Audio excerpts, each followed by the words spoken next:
Okay. So the topic today is meeting houses. And my idea to start off with was talking about the temple and the chapel, temple and stake center that were built and how they're kind of disproportional, traditionally disproportional. So did you have any thoughts you wanted to start off with? Um, well, I could go through some of my life experiences with meeting houses. All right. The first meeting house I really remember is the one we attended when we got back from Brazil in 1970. And it was the 7th, 9th, and 24th Ward building on Broadway and Solomon in Mesa, Arizona. And it's been remodeled significantly since I left. And I think they added a second story, like in classrooms or something. But it was the layout of the old stake center that we used to have here in this town, where it was a rectangular chapel, and then like in an L formation, there was the culture hall, overflow and culture hall, and there would be this big, I don't know if it was accordion doors. I think it kind of was this, like a wall would be accordion wood doors, and they would open up and you could put people in the culture hall, but they would be facing the podium like at a 90-degree angle. So it was like that. And I remember sitting in the overflow. And I remember sitting in that overflow when Jesus Christ Superstar, the musical, was coming to Phoenix, and there was this uproar, and you were supposed to write a letter of disappointment that they would bring it to town. So that would have been in the 70s. And we built a stake center. It was Mesa South Stake. We built a stake center while I was there. And it was back in the days of building fund, where if you wanted a building, you had to raise the money locally. And so they would do these fundraisers and have these big barbecues. And at least one of the barbecues was on the property where it would be built. And it was just an alfalfa field on Southern Avenue. And they go barbecue, and somehow they would raise the money, or maybe it was just part of the money, I don't know, and built a beautiful stake center. When I was at So, college, the institute was where we met for meetings, for Sunday meetings, and I think we just used like the culture hall. There wasn't a chapel. I don't remember there being a chapel. And then in Portugal, there were meeting houses, but none of them had been built by the church. They were purchased. They were existing buildings that had been purchased and repurposed by the church to be meeting houses. And like the one in Oporto was just an old big mansion that they had turned into a church. And there wasn't a church built meeting house in Portugal when I left in 83. And now they have a temple. So tons of and progress there. and chapels built by the church, I assume. Oh yeah. Oh yeah. I wanted to talk about when we first came to Gridley, even though we were in two different wards, we attended the stake center at first, the old stake center, and then they built Liberty. And then everybody was meeting at Liberty so they could tear down the old stake center and build the new stake center. And when they tore down the old stake center, they had like come and get what you want. And I don't know if we paid for things or if we could just get things. I can't remember, but we got that old wood council chair. That's where that came from. Old bishop's chair.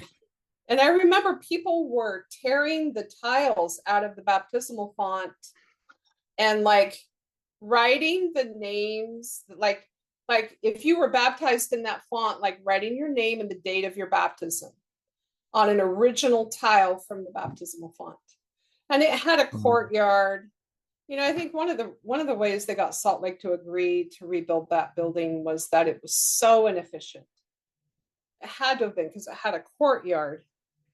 But anyway, then they redrew the boundaries, and we were in Liberty's second. Then they dissolved Liberty's second, and then we got bumped to the stake center. And then every once in a while we would have a reason to go back to Liberty. And I just remember Liberty felt like home for so long, for several years.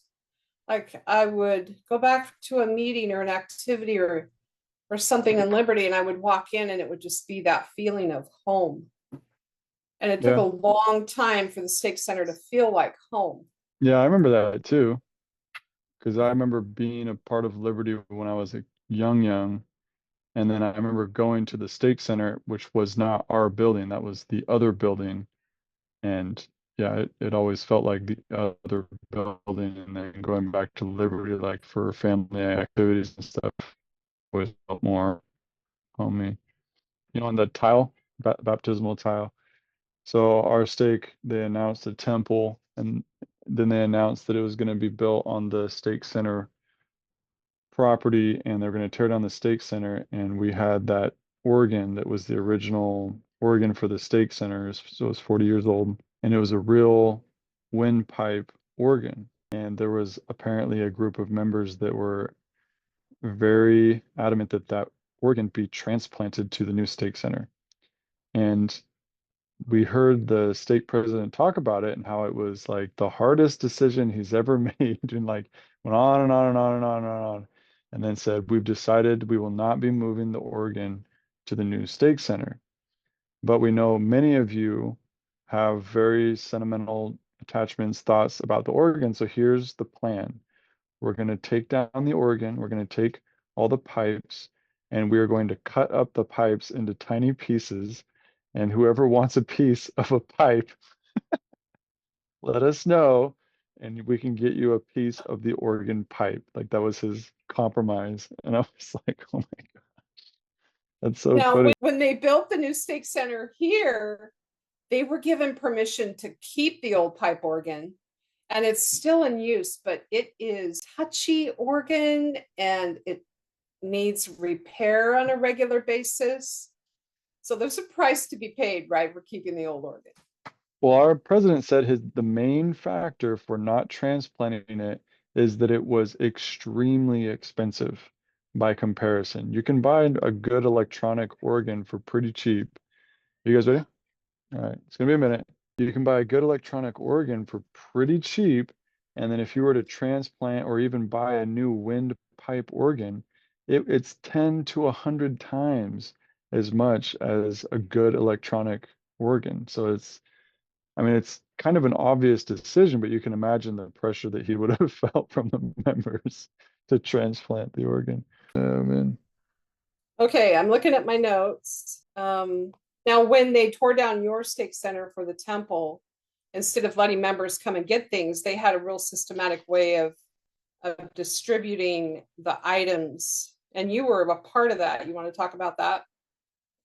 Well, I was observing that more than anything, but yeah, so um there's been an evolution that I haven't been a part of, right? So back in the day, we used to build churches from scratch. Like if it wasn't hammer and nail from my home, it wouldn't get built. Not that I was alive 200 years ago, but it was like the members who were building the churches. And then after a while, church headquarters, Church Central Salt Lake, said, "Oh, we can start helping you guys fund the church building process." And then eventually they said, "You know what? We're going to fund the whole thing because I mean, you guys pay tithing and you make the sacrifices. So we've always wanted to get to this point. So now we're going to do it. We're to this point. We can just do it. We can just build the buildings, within moderation." And that process, with that process, evolved the deconstruction part of it, right? So back in the day, you would have deconstructed or rebuilt the church buildings all by yourself, and then it would have phased into like a half effort where the members are helping deconstruct and reconstruct. It reminds me of some of those housing projects, where they have people kind of like half build the house that they're going to live in to be able to decrease the price. And today, the deconstruction process is also completely centralized to Salt Lake. So when they did that, we as a group, meaning people that have much more influence and control than I do, said, hey, this is a great opportunity for us to share with the community. So let's take our stake center and help other churches come in and part out the pieces of the stake center that they want. And they did a great job. I mean, the doors got repurposed, the pews, the pianos, there was the chairs, like everything got repurposed and everything had to go. So whatever was left after people were adopting and taking stuff, was going to be burned down to the ground and thrown away, and like it was going to be gone. So there was a lot of stuff that left, and I did ask some of the churches around if they wanted anything, and at the time they weren't ready for it, unfortunately. They're like, "Oh yeah, we do. Can you hold on to it for like a year?" And I was like, "No, sorry. It's like, in the next month or so, or never. Like it doesn't work that way." And so some of them, most of them weren't able to take advantage of any of it, but many of the local churches did, and a lot of stuff got donated. But I do think it's interesting that things have been central, like that control has been centralized to the point where Salt Lake does it all. And because of that, the members don't really get a big say in what they get, which to me is kind of the biggest topic here, is about like if there's a congregation and they want a building, they like submit for it and then they get a building, but they don't really get to decide how many rooms or how big or how nice or whatever it is. They just get whatever cookie cutter thing comes down from Salt Lake. Um, and that it's interesting because Salt Lake can also say no, and we can see that that pattern of what they're doing has changed. The buildings seem to be getting smaller and fewer. There seems to be more congregations per building, um, and the congregation size is changing as well. I haven't quite figured out that one quite. But anyway, it's just interesting to see it, and I hesitate to assume, but it seems like it should mean something, because when we tore down the stake center to build the temple, we got a very large temple, which was great, but we got a very small stake center, and it was apparent that that was intentional. They could have it could have been the other way around. We have lots of small temples dotting the earth. We could have got a very small temple and a very large stake center, but we didn't. We got a stake center that, is kind of a beach hut compared to the temple that overshadows it. Hold on. Did you go on mute? You went on mute. You're gonna have to unmute yourself. So your new stake center compared to our stake center, which was probably built in the 90s, is so puny. Like we have full basketball court. We have a very large chapel, have all the classrooms, have a stage. You guys, your new stake center, your brand new stake center that was built with your temple, your basketball court is not full size. If I remember right, there's only one piano in the whole building, and that's in the chapel. And there are electric keyboards in the primary Relief Society and Young Women rooms. There are offices for 4 units, stake and 2 wards and a branch. And I think that's pretty standard on like going forward, 4 units per building. Can I just stop for a second and talk about how forever we talked about chapels and churches? Those were the 2 words that we used, and the church now like officially uses the word meeting house. So it's like temples and meeting houses. Yeah. What happened? You muted yourself again. I don't know how you're doing that. I So think I just hit the button with my hand. so meeting houses. So we used to call them churches and chapels. At some point, and I think it took me a long time to notice it, the church started using the word meeting house locator. And when I work in state communications, so when I'm writing things up, I try to use that term. It's not a very friendly term. It sounds very sterile, like we're going to meet at the such and such meeting house. I think over time people will get used to it. I'm starting to get used to it, but it's an odd term to use. But they needed something to be more specific than church, which has a bazillion meanings, and chapel, which is like a room in a building. So I can see why they did it, but it's just a hard thing. It was like trying to use the full name of the church when President Nelson invited us all to start doing that. It just takes practice.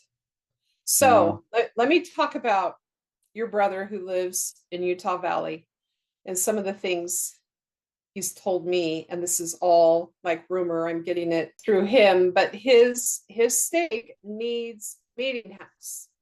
And they have some wealthy families in their stake. And so one of the brothers that had money went to the church and said, I will pay for a building. I will pay for a building, just build it. And the church said, no, thank you. One of the buildings in their stake got condemned, and it's just sitting there. They're not going to do anything about it.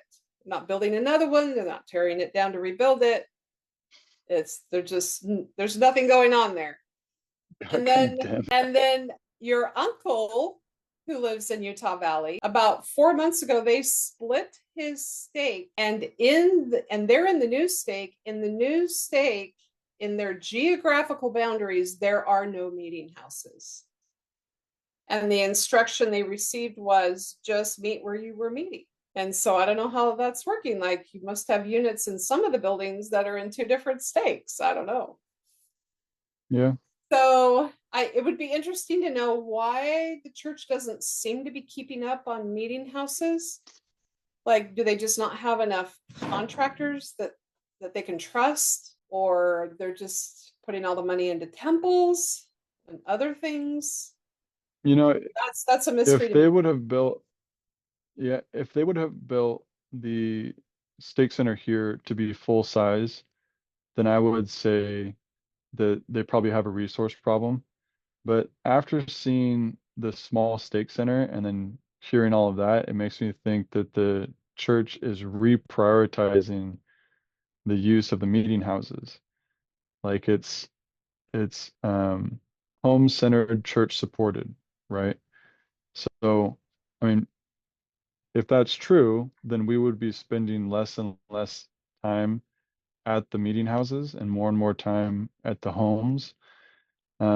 I was listening to somebody talk about this not too long ago, and they were complaining about how the church really doesn't have a young men's program anymore. I mean, they took out scouting, and that kind of gutted all of the adventure stuff that attracted a lot of young men, and they were complaining about it, blah, blah, blah, blah, blah. And one of the guys had an opinion that I would generally agree with this, that that we cannot depend on the church for those types of activities. It's now up to us. I mean, that's the whole point of home-centered, is not, oh, now we're going to read the scriptures more in the home than we are going to read the scriptures at church. That's what home-centered means.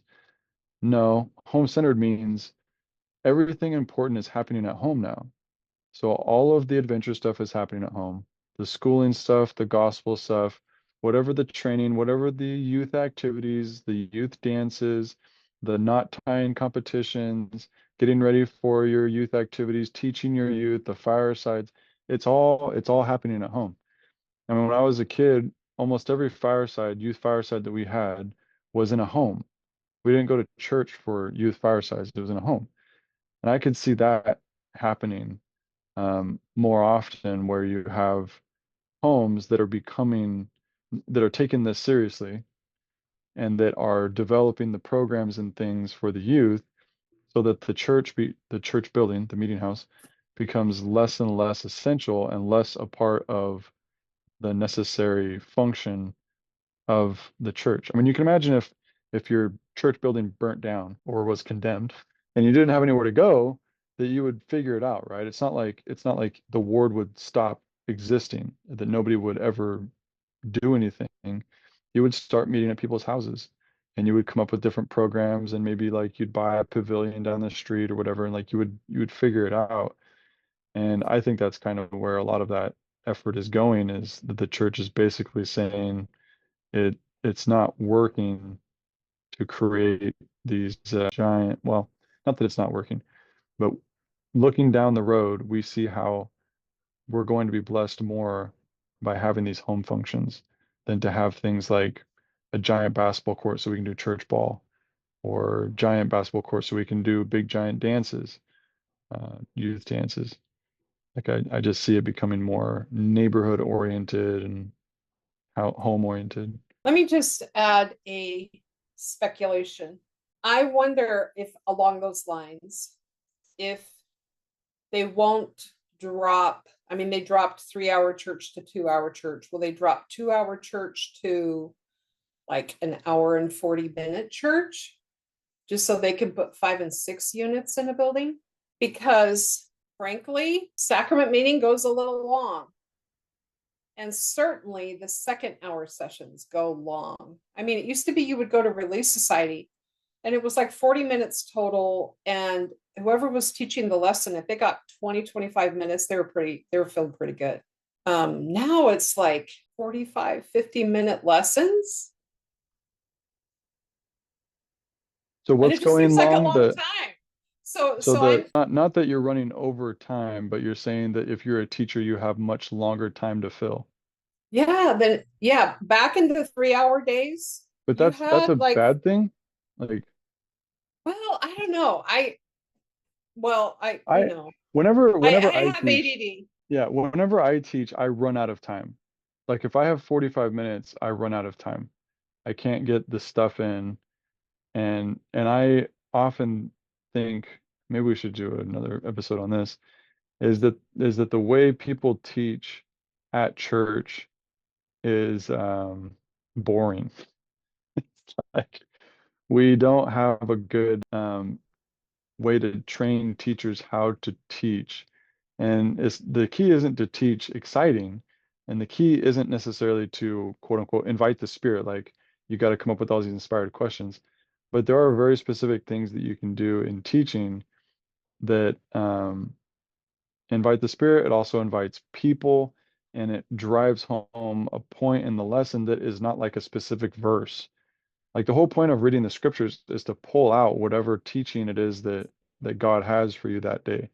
And people get so lost in like trying to get the semantics of the stories down and stuff. And pulling out one little nuance and trying to hammer it home with some crazy metaphor. I don't know. So anyway, I could see I could see going to 1 hour church. Wait, The no, not church, 1 hour. That's not what I said. Like well, that's what I'm saying. instead of 2 hours total, it would be like an hour and 40 minutes total.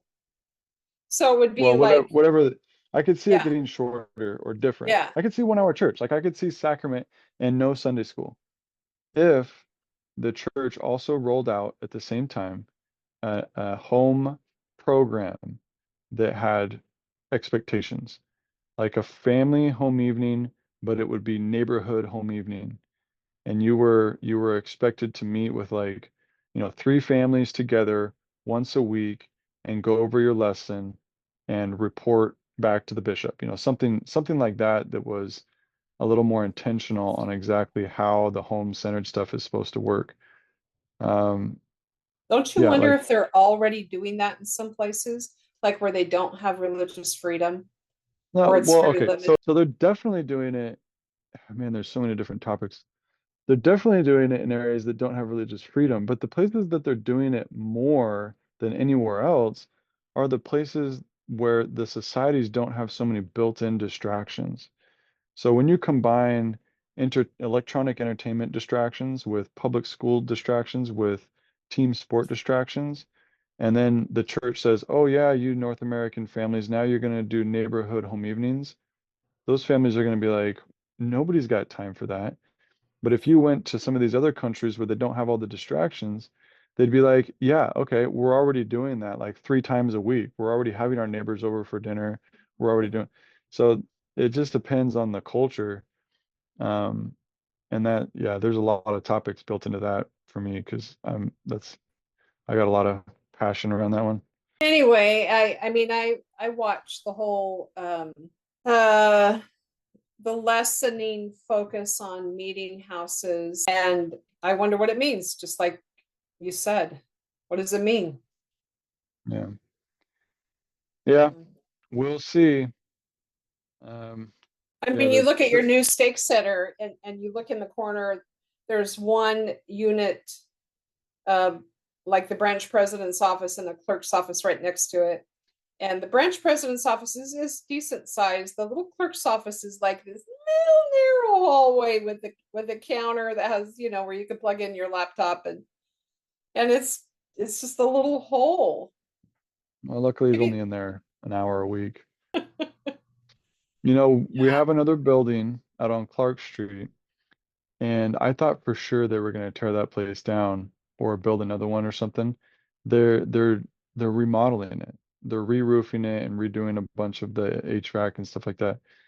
And that building's not new. I mean, it's at least 30 years old. So I'm surprised, kind of on the same note, right, where they're making very intentional decisions to maintain what we have, make it work for now, and keep moving. So yeah. But yeah, Stake Center, Temple, what else? Is there any other topics do we need to cover? Points? Yeah. That is I mean, interesting. the scriptures say to meet together oft, so I don't think they're going away completely, but it is interesting to see a shift in focus. Yeah. All right. Sounds good. Thanks for the time. We'll see you next time. Okay.